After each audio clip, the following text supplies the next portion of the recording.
여러분, 이 시간은 신약의 구약 사용에 대해서 그 신약 특강의 주제를 생각해 보겠습니다. 기독교 역사에서 신약 성경의 권위와 해석은 중심적인 역할을 가지고 있죠. 신약 성경 예수 그리스도의 삶과 죽음, 부활에 관하여 증거하고 있기 때문이죠.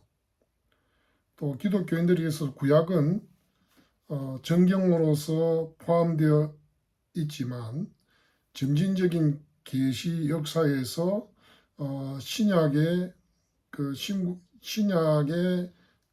자리가 신약의 역할이 구약과 함께 합쳐서 완전한 하나님의 구원 계시가 완성된다 하는 측면에서 구약은 신약을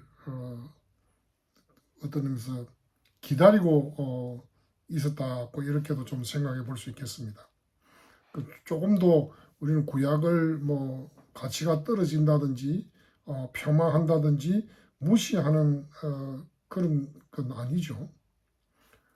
점진적인 계시의 발전에서 신약이 이제 채워져야 된다 하는 그런 측면에서 말하는 것이고, 구약학자 존 골든게이는 기독교인들에게 있어서 구약의 중요성을 되찾아준 아주 유명한 학자죠. 골든게이는 구약이 가진 근본적인 중요성은 하나님이 자신을 드러내기 위해서 선택한 방식과 관련되어서 구약의 중요성을 주장하면서 이 구약에 형성된 위대한 내러티브 구조의 절정이라고 했습니다. 또 구약의 성취로서 신약의 증거들은 일련의 구약의 주석과 같다 이렇게 말할 정도로 구약이 중요하다는 것을 언급했죠. 우리가 골든게이를 그 이론에 동의하든 아니든 간에 신약 성경을 읽을 때 구약의 사상과 사건, 가르침이 끊임없이 전제되어 나타나고, 종종 구약의 특정 본문은 인용되거나 간접 인유되는 것이 분명합니다. 실제적인 정확한 통계는 계산 기준에 따라서 좀 달라지겠지만, 대부분의 학자들은 신약이 구약을 수백 차례 직접 인용하고 있다는 것을 인정합니다. 어떤 학자는 평균적으로 매 22절마다 구약이 한 번씩 인용된다고까지 주장합니다. 간접 인용의 인유와 관련해서는 알루전이라고 하죠. 인유와 관련해서는 신약의 저자들이 구약에 젖어 있는 것이 분명하고, 그래서 말하자면 구약의 용어와 사상, 어구는 사실상 신약 성경 도처에 반영되어 있습니다. 신약이 구약을 의존하고 있다는 것을 부정하기 어렵겠습니다. 신약 성경의 저자들이 구약을 지속적으로 인용한다는 것, 항상 권위적이면서도 적극적으로 주목될 만하게 신약이 구약을 인용한다는 것을 증명하는 것은 어렵지 않죠.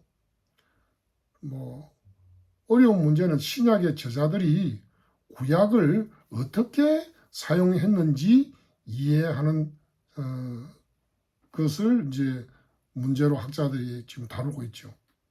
때때로 구약의 사용이 다소 직접적인, 마치 자신을 경배하라는 사탄의 유혹을 예수님께서 신명기 6장 13절을 인용하여 물리치실 때와 같이 주 너의 하나님께 경배하고 오직 그만 섬기라는 신명기 명령은 이스라엘 백성이 거짓된 신을 경배하는 것을 금하는 것이기 때문에 예수님께서는 이 본문에 의지하여 사탄을 꾸짖으셨던 겁니다. 신약 저자들이 구약을 단순히 이렇게 직접적인 방식으로 구약을 사용한 경우가 많습니다. 이때 구약 본문을 사용하고 적용한 것은 본래 구약 맥락의 의미와 일치하는 것처럼 보입니다. 그렇다면 아무 문제될 것이 없는데 신약 성경에서 구약 제자의 의미를 좀 느슨하거나 무책임한 것처럼 보이는 방식으로 이렇게 끌어오는 경우가 있습니다.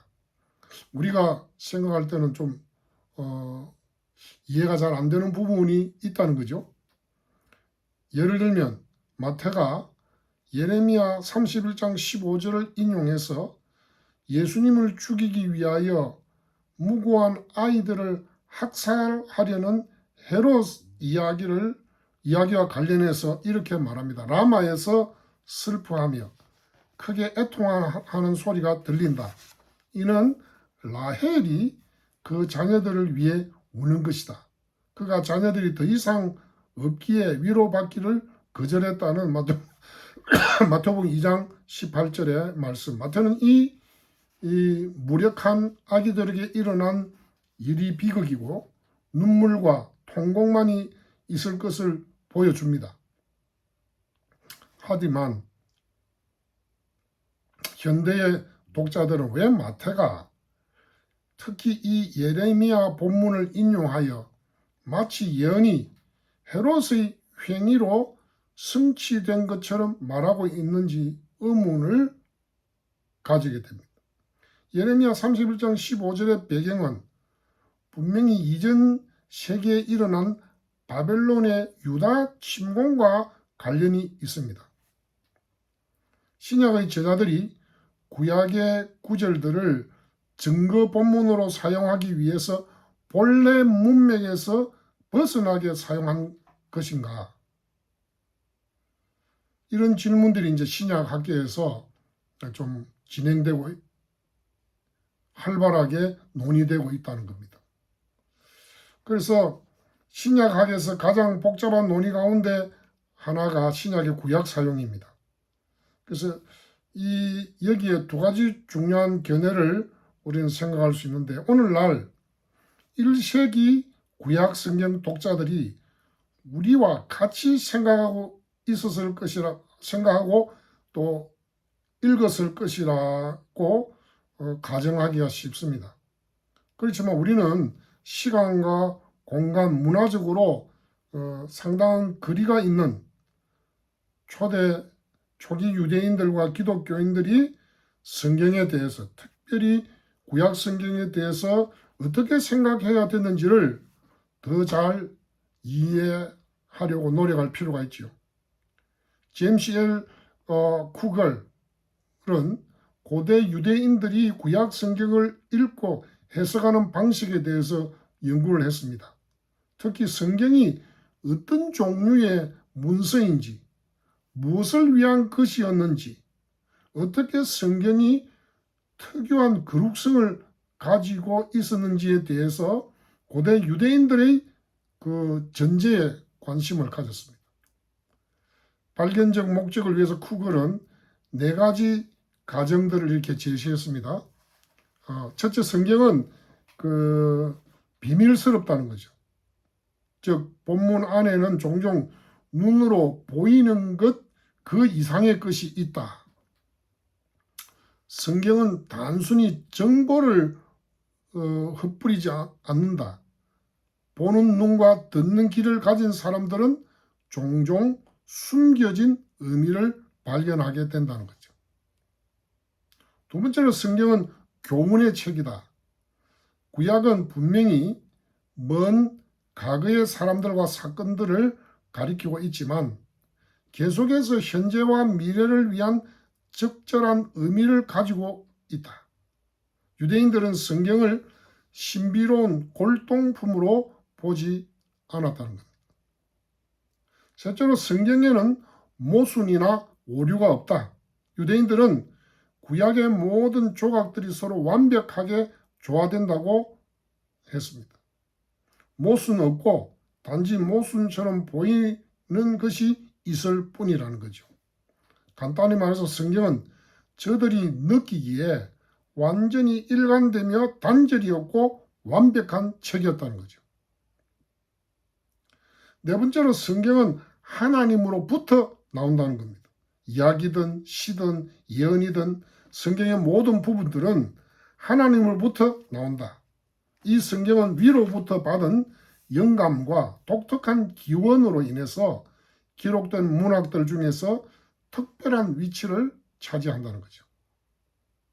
이 쿠글의 그 네 가지 가정, 조금 전에 생각했죠. 성경은 비밀스럽다.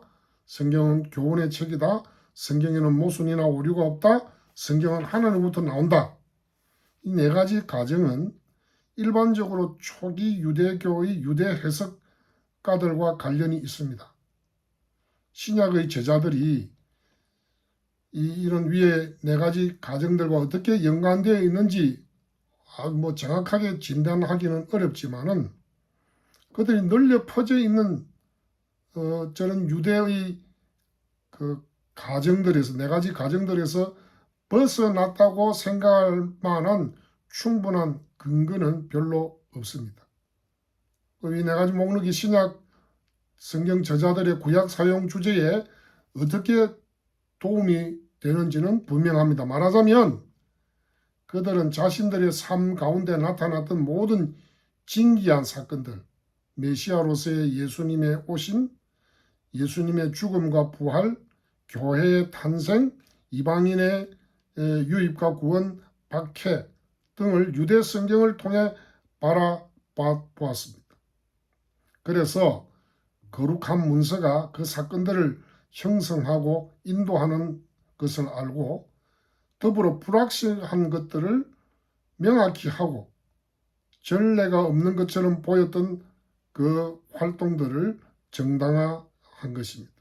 신약 제자들에게 있어서 성경, 그럴 때는 구약 성경이죠. 성경은 하나님의 살아있는 음성이었지 고대 시대에 박제되어 역사학자들이 뭔지를 틀어내야 하는 유물이 아니었습니다. 구약은 생기가 있고 활동적인 하나님의 말씀입니다. 그렇기에 구약이 거의 모든 신약의 장들의 인용이나 인유로 나타나는 것은 놀라운 일이 아닙니다. 우리는 유대적 관점으로부터 그 텍스트 본문에 대한 기본적인 가정들을 세운 후에 신약에 나타난 구약 인용의 성격을 고려하는 대로 돌아올 겁니다. 우리는 먼저 최초의 신약 성경에 인용 부호가 포함되어 있지 않다는 것을 생각해야 됩니다. 그렇다면 누군가 인용했을 때 여러분은 그것을 어떻게 알 수 있을까? 문학적 맥락이 중요한 지표가 되는 겁니다. 현대 영어에서 우리는 인용 부호를 사용하는 데 익숙하지만 대부분의 경우 따옴표가 없어도 텍스트를 이해할 수 있습니다. 예를 들면 문 밖을 나섰을 때 아내가 내게 상기시켰다. 학교에서 에이든을 데려오는 것을 잊지 마. 이 문장을 보면 이 아내가 상기시킨 것이 무엇인지 알 수 있습니까? 여러분 물론 알고 있습니다. 문맥은 누군가가 다른 누군가를 인용하고 있다는 것을 알아내는데 도움이 됩니다. 또 실제로 인용이 어디에서 끝나는지 작가나 화자가 다시 인용을 사용하는지를 불분명합니다. 하지만 인용 부호를 사용하지 않는 이러한 현상은 당연히 당시에 워딩을 항상 완벽하게 적는 것에 대한 관심이 별로 없었을 것이라는 점을 우리에게 상기시켜 줍니다. 더불어 우리는 공식적인 인용구와 관련한 1세기 유대인들과 21세기 서구인들 사이의 문화적 간극에 관해서도 기억해야 됩니다. 정확한 인용에 대한 그 이상은 매우 현대적인 것이고, 이는 기록된 텍스트를 쉽게 참고할 수 있는 문화에 속한 것입니다. 하지만 문해율이 20%를 넘지 않았을 신약 성경 세계에서 헬라어든 히브리어든 단일한 구약 성경 두루마리는 엄청나게 구하기 힘들었고, 회당에 보관된 히브리어 텍스트를 제외하고는 접근할 수 있는 방법이 거의 없었습니다. 또한 당시 성경은 우리가 알고 있는 한쪽 구성된 빽빽한 책 형태보다 참고하기 훨씬 불편했고, 두루마리에는 독자들을 인도할 만한 장절도 없었습니다. 따라서 성경은 주로 구술적인 반복을 통해 알려지고 경험되고 또 기억을 통해서 인용되었습니다. 둘째로, 주전 1세기의 대부분의 유대인들의 주요 성경은 70인역이었습니다.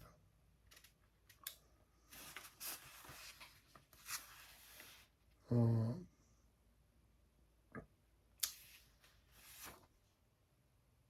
70인역은 구약의 그 그리스 여권으로서 그리스어가 세계 공용어, 공통 언어로 사용되었던 장소와 시대에 그 연구와 예배의 필요를 위해서 기능했습니다.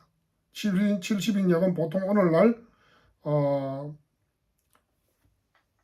우리 성경의 대부분 기초로 하고 있는 그 히브리어, 아람어 텍스트와 비슷하지만 때로 중요한 차이점도 나타나는데요. 어떤 본문들은 히브리어에서보다 70인역에서 더 길기도 하고 어떤 본문에서는 짧기도 합니다. 예를 들면 호세아 13장 4절에 나는 애굽 땅에서 이끌어내는 주 너의 하나님이다 이렇게 되어 있는데, 70인역은 나는 하늘을 굳건하게 만들고 땅을 창조하였으며 그 손으로 하늘의 모든 무리들을 창조해낸 주 너의 하나님이다. 또한 나는 너희가 그들을 따르도록 그들을 나타내지 않았다. 또한 나는 너희를 애굽 땅에서 이끌어냈다. 이렇게. 또 어떤 본문에서는 더 짧기도 한 예는 70인역에서 예레미야서는 히브리어 성경보다 약 8분의 1 정도 짧습니다. 또한 예를 들어서 잠언에서 특정 구절이 완전히 다른 경우도 있습니다.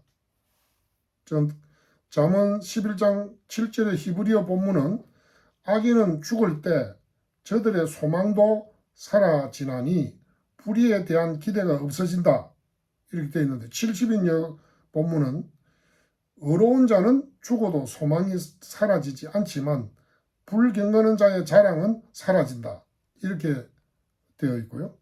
경우에 따라서는 단어가 현저하게 다를 수도 있습니다. 그래서 마태복음 21장 16절에서 예수께서는 이렇게 말씀하시죠. 당신이 어린 아기와 젖먹이들의 입에서 나오는 찬양을 온전하게 하셨습니다 하는 것을 너희들이 읽어본 적이 있느냐. 여기에 시편 8편 2절이 인용되고 있는데,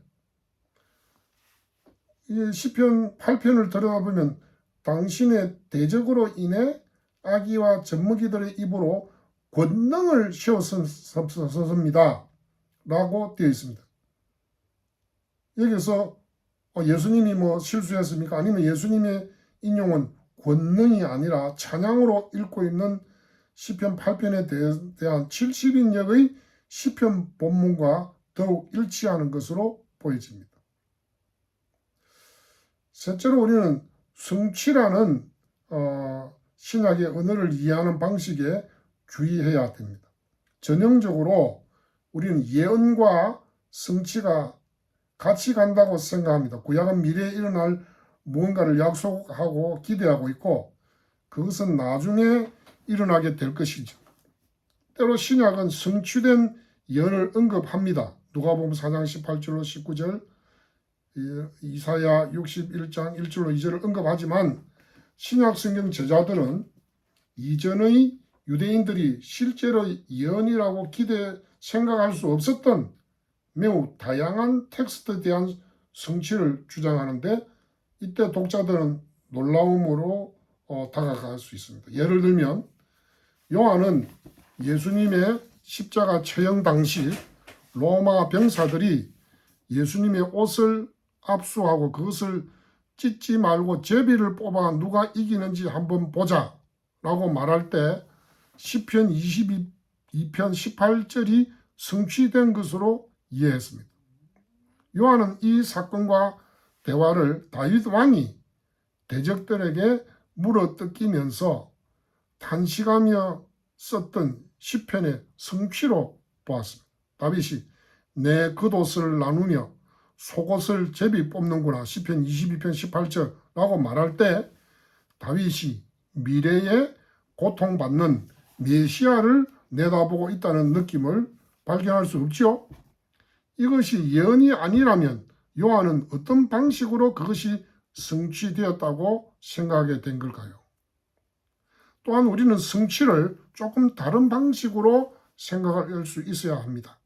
그리스 동사 성취하다, 폴레로, 풀필가 컵이나 양동이에 물을 채울 때와 같이 단순히 채우다, 필을 의미한다는 것에서부터 시작해 봅시다.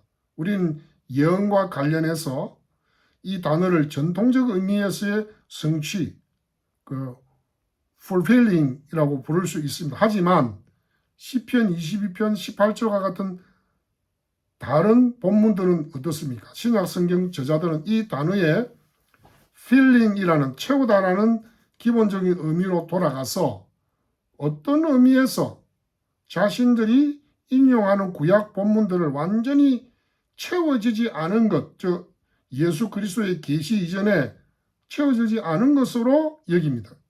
이전의 구약은 다소 덜 전했거나 완전히 말하지 않았다는 것입니다. 그러니까 예언이 단순히 성취되는 것이 아니라 분명히 더욱 많은 종류의 문서들, 내러티브, 연설, 시 등이 완전히 filled, 그리고 fulfilled, 채워지기를 기다리고 있다는 것입니다. 신약 성경의 저자들은 구약이 고대의 내러티브를 흑백으로 서술하고 있는 듯이 보았다고 할 수 있습니다. 구약의 이야기들, 내러티브가 완전한 의미로 전해졌습니다. 하지만 신약 성경 저자들은 예수 그리스도의 계시가 나타난 이후의 구약을 마치 한 가지 방식, 흑백으로 완성되었지만 정점에 도달하기 위해 여전히 완전한 색채로 충만해질 필요가 있는 신적 계시의 증언의 축적으로 펀드로 여긴 것으로 봅니다. 그 이야기와 시, 연설이 궁극적으로 선명한 색채로 채워지면 이로써 마침내 목적이 성취될 수 있다는 겁니다. 우리 쉬고 나서 두 가지 접근 방식에 대해서 좀 생각해 보도록 하겠습니다. 잠깐 쉬겠습니다.